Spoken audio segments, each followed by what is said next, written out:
नमस्कार जी सभी को। I welcome you all in this next video. आज मैं आई हूँ यहाँ पर स्टूडेंट्स की डिमांड पे।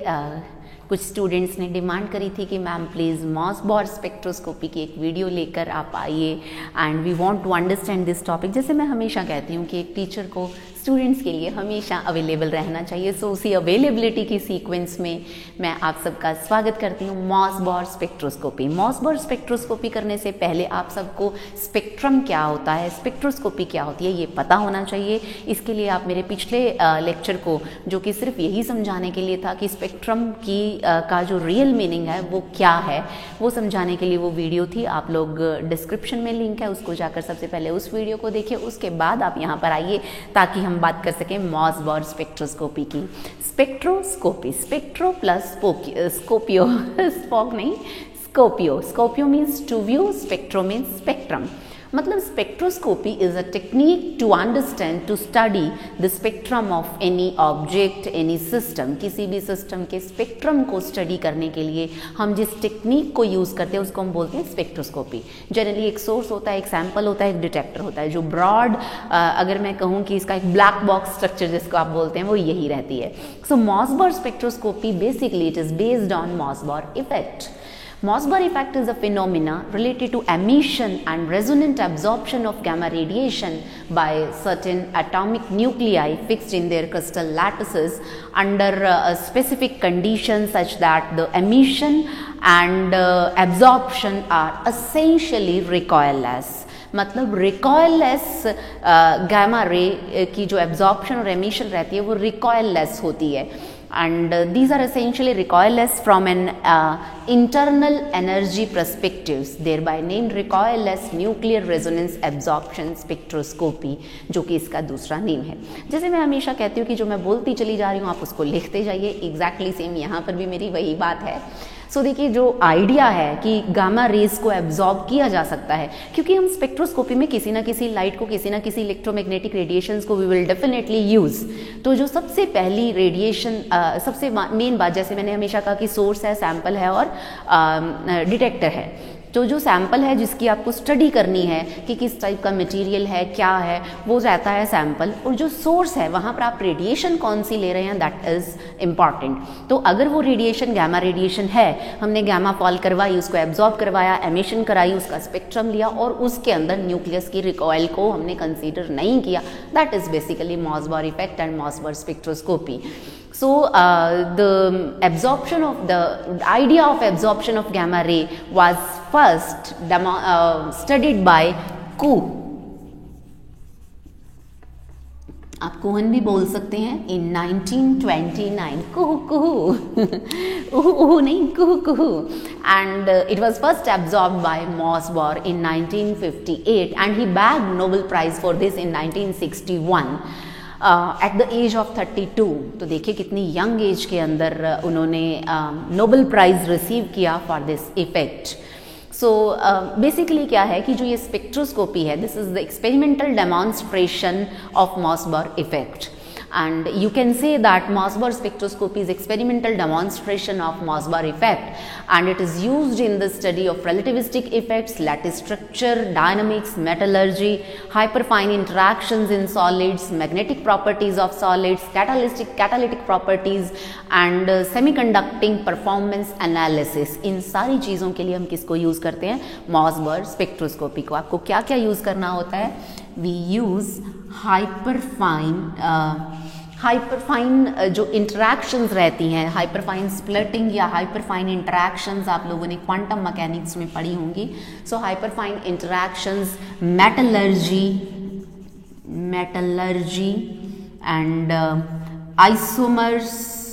आइसोमर शिफ्ट कैलकुलेट करने के लिए, आइसोटोप्स की स्टडी करने के लिए, एंड मैग्नेटिक प्रॉपर्टीज़ की स्टडी करने के लिए, एंड कैटालिटिक प्रॉपर्टीज़ की स्टडी करने के लिए कि कैटालिस्ट कौन सा अच्छा है, कौन सा बुरा है. कैटालिस्ट की study, catalytic properties and semiconductor performance analysis. Semiconductor performance parameters जो होते हैं, तो उनके अंदर जो हम कहें कि मॉनिटरिंग एंड देयर टेलरिंग, इन सारी चीज़ों के लिए हम किसको यूज़ करते हैं? We use Mossbauer spectroscopy. तो जैसे मैं हमेशा आपको कहती हूँ कि आपको अगर किसी भी टॉपिक को, किसी भी क्वेश्चन को या किसी भी टेक्निक को एग्जामिनेशन में अटेम्प्ट करना है, आपका पहला स्टेप हमेशा रहता है इंट्रोडक्शन। सो इंट्रोडक्शन में जितना कुछ मैंने बोला, you just note it down, आपके नोट्स बन जाएंगे। आपको एग्जामिनेशन में भी इंट्रोडक्शन में यही लिखना है, Mossbauer spectroscopy is experimental demonstration of Mossbauer effect. और इन चीज़ों में इसको यूज़ किया जाता है।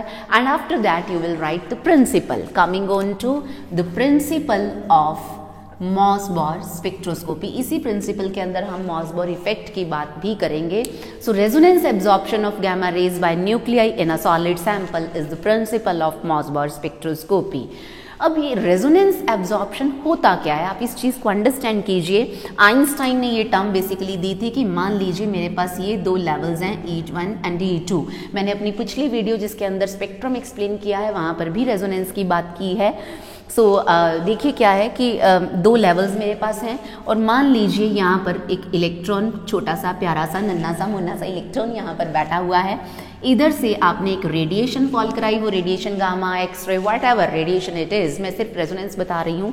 अगर इस रेडिएशन के पास एनर्जी इस गैप के बराबर है, मीन्स इसकी एनर्जी h न्यू, या जिसको आप h कट ओमेगा बोलते हैं, this is equal to E2 minus E1 equal to this gap, only then this radiation can be absorbed by this electron, and after absorbing this radiation this electron will be reached to level E2, और gamma ray क्या हो जाएगी? खत्म हो जाएगी, उसको electron ने खा लिया, गल्प कर लिया। इसी को हम बोलते हैं resonance. So resonance absorption occurs when gamma ray of a specific energy, आप कहेंगे कि match with the energy difference between the nuclear states, क्योंकि हम यहाँ पर मॉसबार्च इफेक्ट के अंदर एक तो न्यूक्लियर ट्रांजिशंस की बात करेंगे और दूसरा हम यूज़ करेंगे गामा रे, क्योंकि हमारा जो इलेक्ट्रोमैग्नेटिक स्पेक्ट्रम है, cosmic ray, gamma ray, X ray, UV, visible, IR, इसी तरीके से चलता है from higher energy to lower energy.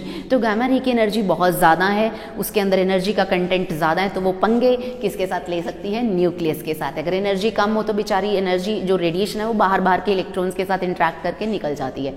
थोड़ी और ज़्यादा एनर्जी देंगे तो बाउंड इलेक्ट्रॉन्स के साथ इंटरेक्शन रहेगी, और ज़्यादा एनर्जी देंगे तो उसके अंदर ओवर कॉन्फिडेंस आ जाता है कि मैं तो न्यूक्लियस को ही डिस्ट्रॉय कर सकती हूँ।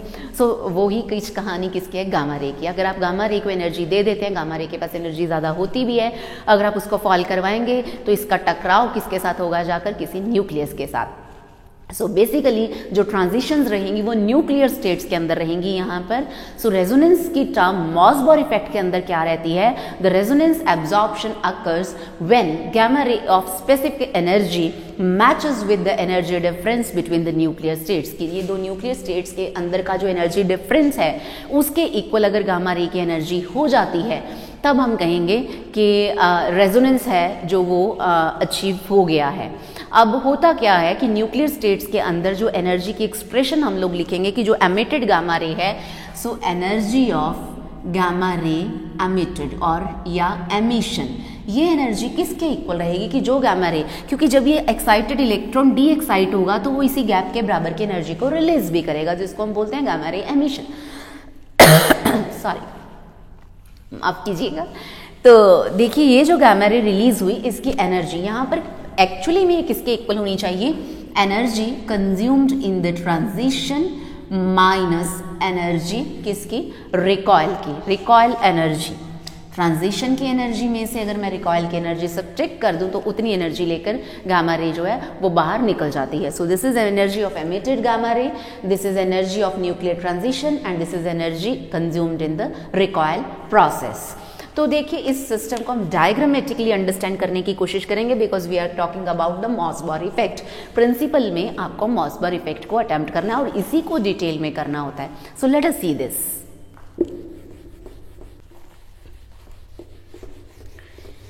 स्पेक्ट्रम को, स्पेक्ट्रोस्कोपी को डायग्राम से ज़्यादा आसानी से समझा जा सकता है। So we are discussing this expression in terms of the diagram. आप मान लीजिए मेरे पास दो एनर्जी लेवल्स हैं। सपोज लोअर एनर्जी लेवल की जो एनर्जी है that is EN, and this is En+1 means जो मैंने दो लेवल्स कंसीडर किए, nth लेवल और n+1 लेवल। और यहाँ पर मान लीजिए कोई रिकॉयल एनर्जी है ER, क्योंकि वाइब्रेशनल एनर्जी लेवल्स हैं, ट्रांजिशन रिकॉयल तक होगी तो कुछ इस तरीके से होगी। और इन दोनों के बीच का जो गैप है उसको आप h cut omega, h cross omega, h nu whatever you want to take आप ले सकते हैं। अब जब एब्जॉर्प्शन होगी, क्योंकि ये जो एनर्जी लेवल्स हैं, अगर ये ग्राउंड लेवल है तो इसके साथ एसोसिएटेड कोई भी लेवल नहीं लूँगी मैं, इफ़ दिस इज En+1। तो यहाँ पर देखिए ये ER है, इसके आसपास मुझे पता है कि कुछ वाइब्रेशनल लेवल्स रहेंगे, कुछ वाइब्रेशनल लेवल्स यहाँ रहेंगे और कुछ वाइब्रेशनल लेवल्स यहाँ रहेंगे। केमिस्ट्री के स्टूडेंट्स को ये बात अच्छे से समझ आ रही होगी। अब जब यहाँ ट्रांजिशन करवानी है हमें तो यहाँ तक की एनर्जी हमें चाहिए, अगर हम एनर्जी चाहिए। अब बेसिकली होता क्या है कि ये जो डायग्राम्स हैं, this diagram shows the schematic of the vibrational energy levels in a solid. The left side ये वाली जो डायग्राम है ऑन द या मैं कहूँ कि figure number 1 and this is figure number 2। And the figure number 1 shows that the recoil energy ER of gamma ray is sometimes not adequate to reach the higher energy level and resulting in a low probability for vibrational mode excitation। कई बार क्या होता है कि gamma ray आपने fall भेज दी है, उस gamma ray के पास इतनी एनर्जी ही नहीं है कि वो यहाँ तक रिकॉयल लेवल तक की ट्रांजिशन करवा सके। इसका मतलब जो रिकॉयल होने की प्रोबेबिलिटी है वो बहुत ज़्यादा कम हो जाती है और वाइब्रेशनल मोड के अंदर एक्साइटेशन नहीं हो पाती है। If no excitation takes place during the zero phonon transition, this means that the gamma ray is emitted without any energy loss to the solid and that is basically the recoil less gamma ray emission. क्योंकि होता क्या है कि आप जैसे मान लीजिए कि ये आपने इधर से एक गामा रे को भेज दिया, ये एटम जो है इसके अंदर इलेक्ट्रॉन है, एक्साइटमेंट हो गई है, उसके बाद जब वो डी एक्साइट होगा तो ये अपने अंदर से गामा रे को बाहर निकालेगा। According to conservation of momentum, अगर गामा रे बाहर जाएगी तो न्यूक्लियस को पीछे को धक्का लगेगा, just like recoil of gun जब बुलेट उसमें से बाहर निकलती है। अब अगर जो गामा रे है उसकी एनर्जी के अंदर कोई लॉस, जो बाहर निकली है गामा रे वो सारी एनर्जी लेकर निकल जाती है, तो जो न्यूक्लियस है उसका रिकॉयल होगा ही नहीं, वो अपनी जिस जगह पर था उसी जगह में से मैं कहूँ कि उसी जगह पर वो पड़ा रहेगा स्लोली भी। सो मॉसबॉर इफेक्ट को थोड़ा अंडरस्टैंड करने की कोशिश कीजिए, जिसे आपको प्रिंसिपल में लिखना होता है एग्जामिनेशन में। So Mossbauer effect is a nuclear phenomena where a nucleus emits और absorbs a gamma ray without any recoil. So this is possible due to interaction of nucleus with the surrounding electrons, क्योंकि nucleus अकेला नहीं है, उसके एक अकेला थक जाएगा साथी हाथ बढ़ाना, तो उसके साथी कौन है? इलेक्ट्रॉन्स हैं, एटम के अंदर इलेक्ट्रॉन्स उसके साथी हैं। So this effect is utilized to study minerals. आप कह सकते हैं कि जो मिनरल्स होते हैं उनके अंदर specially iron in particular, iron की स्टडीज़ के लिए इसको बहुत यूज़ किया जाता है। So Mossbauer effect is use to study minerals containing iron in particular, also to know the physical and chemical properties of any substance or to biological studies and in the earth sciences, कहीं पर भी आप इसको use कर सकते हैं। अब बात क्या रहती है कि जो एटम्स हैं, एटम के अंदर जो हमें पता है कि अंदर न्यूक्लियस प्रेजेंट है और अंदर इलेक्ट्रॉन्स प्रेजेंट हैं। अब इलेक्ट्रॉन्स जो हैं वो बहुत ज़्यादा लाइटर पार्टिकल है, हल्के हैं बेचारे, उनका कोई मास के अंदर मेजर कंट्रीब्यूशन नहीं रहता। So major contribution in the mass of atom is basically, मैं कहूँ कि जो कंट्रीब्यूशन रहती है it is from the nucleus itself. So atoms have much greater effective mass in the solids and जो सॉलिड मैट्रिक्स है उसके अंदर एटम का मास हमें पता है ज़्यादा होता है और as compare to electrons mass of nucleus is very much larger. So recoil mass of whole of entire atom is considered. होता क्या है कि जब आप न्यूक्लियस की बात करते हैं कि न्यूक्लियस को धक्का लगा, न्यूक्लियस आगे गया, क्योंकि न्यूक्लियस के पास ही तो एटम का मेजॉरिटी ऑफ मास प्रेजेंट है, तो जब न्यूक्लियस रिकॉयल होता है मुझे लगता है कि एटम ही रिकॉयल हो गया है। तो यहाँ पर हम एटम और न्यूक्लियस, क्योंकि AMU ही मास हमें पता है एटम का यूनिट है और AMU हमें पता है न्यूक्लियस के मास का यूनिट है। अब क्योंकि न्यूक्लियस अगर रिकॉयल हो रहा है हमें लगता है भैया एटम रिकॉयल होगा। So no effect has been observe for about 100 nuclear transitions and 80 nuclears in nearly 50 elements, कि ये जो इफेक्ट है अप्रॉक्सीमेटली 50 एलिमेंट्स के अंदर एंड आइसोटॉप्स वगैरह सब कुछ मिला जुला के 80 nuclears are there in the involve in 100 nuclear transitions, ये इफेक्ट ऑब्जर्व होता है। वहाँ पर रिकॉयल नहीं होता है अगर आप गामा रे को फॉल करवाएं। यही जो आप कहें कि स्टडी थी वो मॉसबर की थी। However not all of these transitions are suitable for actual explanation, but अब आपको पहले ये अंडरस्टैंड करना होगा कि भाई ये रिकॉयल क्या है, what is recoil basically.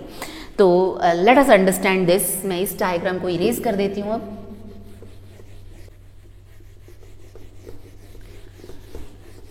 Recoil, री मतलब दोबारा, कॉयल मतलब वही वाइंडिंग कि आपको दोबारा उसी जगह पर आ जाना किसी भी चीज़ का।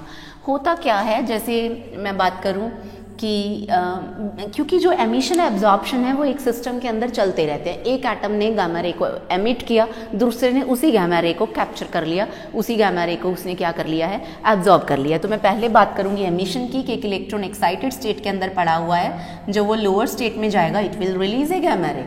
तो इस प्रोसेस को मैं क्या बोलूँगी, एमिशन। और यही गामा रे जो है it will be absorb by the next, क्योंकि इसके पास इस गैप के बराबर की एनर्जी है। तो यहाँ पर अगर कोई इलेक्ट्रॉन पड़ा है तो वो इस गामा रे को एब्जॉर्ब करके ऊपर एक्साइटेड स्टेट में चला जाएगा। So this process is called absorption. अब होता क्या है कि यहाँ पर जो एटम है, ये गोलू गोलू सा प्यारा प्यारा सा मोटा सा, हमने ये वाला एटम या ये न्यूक्लियस बना लिया। इस न्यूक्लियस ने अपने में से एक गामा रे को रिलीज किया, सो दिस इज एमिशन। अब इसने अपने आप में से एक गामा रे निकाली, छू ऐसे गामा रे आगे जाएगी। According to conservation of linear momentum, if no external forces acting on the system then angular नहीं sorry linear momentum, if no external forces acting on the system then linear momentum will be conserved. मतलब initial linear momentum will be equal to final linear momentum.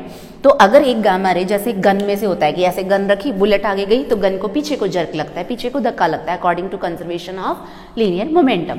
So exactly same यहाँ पर है कि अगर ये पिचक से लेके या ऐसे गामा रे एक न्यूक्लियस में से बाहर निकल गई, तो गामा ये जो न्यूक्लियस है या जो एटम है इसको रिकॉयल होना बनता है कि ये पीछे को इसको एक जर्क लगती है, तो यहाँ पर इसको होना चाहिए रिकॉयल। उसके बाद जो अगला एटम है उसको क्या करना है, इसी गामा रे को इसने एब्जॉर्ब कर लिया है। तो ये जो है ये हो गया कि एक ने एमिशन करी, उसकी रिकॉयल हुई और गामा रे बाहर निकली और दूसरे ने उसको क्या कर लिया, एब्जॉर्ब कर लिया है। सो ये रहता है कि अब फोटोन रिलीज हुआ और उस फोटोन को अगले वाले किसी एटम ने या किसी न्यूक्लियस ने रिलीज कर लिया। अब होता क्या है कि रिकॉयल, मैं आपको रिकॉयल समझा रही हूँ। So recoil occurs when a body releases high energy particle और any projectile, so according to the conservation of momentum. अब मोमेंटम सिस्टम का हमें पता है P is equal to m into v r. R stands for recoil velocity यहाँ पर, and ये हमें पता है माइनस ई बाय सी होना चाहिए। Negative sign shows the opposite direction की अगर गामा रे वाली बुलेट इस डायरेक्शन में निकली है तो हमें पता है कि जो रिकॉयल मिलेगा वो 180 ऑपोजिट इस डायरेक्शन में मिलेगा। गामा इधर, रिकॉयल इधर, गामा इधर, रिकॉयल इधर। सो ये नेगेटिव साइन जो है this shows the opposite direction. और हमें पता है एनर्जी और मोमेंटम के अंदर जो रिलेशनशिप रहती है, so recoil energy will be equal to p square by 2m, ये रहती है हमें पता है। मास जो है ये हो गया p स्क्वायर। यहाँ पर आप इस एक्सप्रेशन को अगर पुट करेंगे so you will get e square upon 2mc square. m पहले से ही पड़ा हुआ था, उस c का क्या आ जाएगा, स्क्वायर। सो e square upon 2mc square. और ये e हमें पता है, ऊपर से हम ले लें et, हमें पता है et और क्या हो जाना चाहिए, माइनस er, ये हो जाना चाहिए Et माइनस Er, क्योंकि ये गामा रे की एनर्जी है, ये वाली है ई गामा रे एमिशन, और ये E ये वाला है, ये हमें पता है किसके इक्वल है, Et minus Er। So its square upon 2mc square, ये वाला E है, this is Et and this is Er। इस एक्सप्रेशन को हमने यहाँ पर यूज कर लिया है। अब देखिए जैसे जैसे ये मास इंक्रीज होगा, एज द मास इंक्रीजेस, हमें पता है कि जो Er है इट विल डिक्रीज, है ना, क्योंकि जो रिकॉयल एनर्जी है वो क्या हो जाएगी, डिक्रीज हो जाएगी। So it shows the recoilless emission. और Er अगर बहुत कम हो गया तो Et को हम क्या कर देंगे, निगलेक्ट कर देंगे। सो Et square by 2m c²। ये रहती है एक्सप्रेशन। हमें पता है कि अगर आप मास इंक्रीज करेंगे तो यहाँ से भी ER ही है, ये ER हमें पता है क्या हो जाएगा, जैसे जैसे मास इंक्रीज करते जाएंगे ER क्या होता जाएगा, कम होता जाएगा। सो जो हैवी एलिमेंट्स हैं जिनके न्यूक्लियाई हैवियर हैं उनके केस में ये इफेक्ट ज़्यादा डोमिनेटिंग रहता है और ज़्यादा ईजिली स्टडी किया जा सकता है, क्योंकि उनका मास इतना ज़्यादा है कि उनको थोड़ा सा झटका भी लगेगा तो वो फील नहीं होगा। अगर गन बहुत मोटी है, बहुत भारी और बुलेट छोटी सी बेचारी शूं करके बाहर निकली, गन को हल्का सा झटका लगेगा जिसको हम नेग्लिजिबल कह सकते हैं। सो यही केस यहाँ पर रहता है कि अगर न्यूक्लियाई बहुत हैवी है तो गामा रे की रिकॉइललेस एमिशन हो जाती है। So this is the principle of Mossbauer effect, या मैं कह सकती हूँ कि मॉसबार स्पेक्ट्रोस्कोपी। मॉसबार स्पेक्ट्रोस्कोपी का प्रिंसिपल क्या है, मॉसबार इफेक्ट है। So coming on to experimental technique, किसी भी स्पेक्ट्रोस्कोपी की जो एक्सपेरिमेंटल टेक्निक रहती है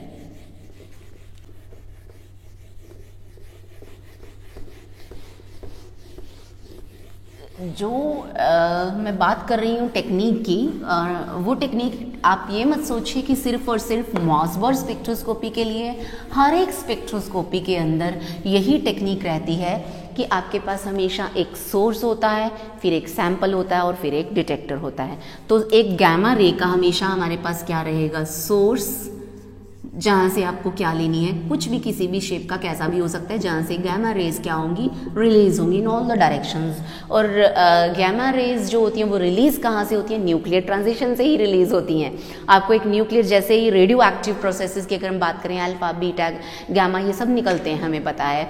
जो क्यूरी दंपति थे, जो क्यूरी हस्बैंड वाइफ थे, क्यूरी कपल था, उन्होंने रेडियो एक्टिविटी का जो हमें फंडा बताया, उसके अंदर क्या था कि जो रेडियो एक्टिव न्यूक्लियस होते हैं वो अपने में से अल्फा और बीटा रेज जो हैं वो बाहर निकालते हैं और उस मेस को आप कहें कि स्टेबलाइज करने के लिए गामा रे बाहर निकल आती है, ताकि न्यूक्लियस अपनी एनर्जी का जो लेवल है उसको बैलेंस कर पाए।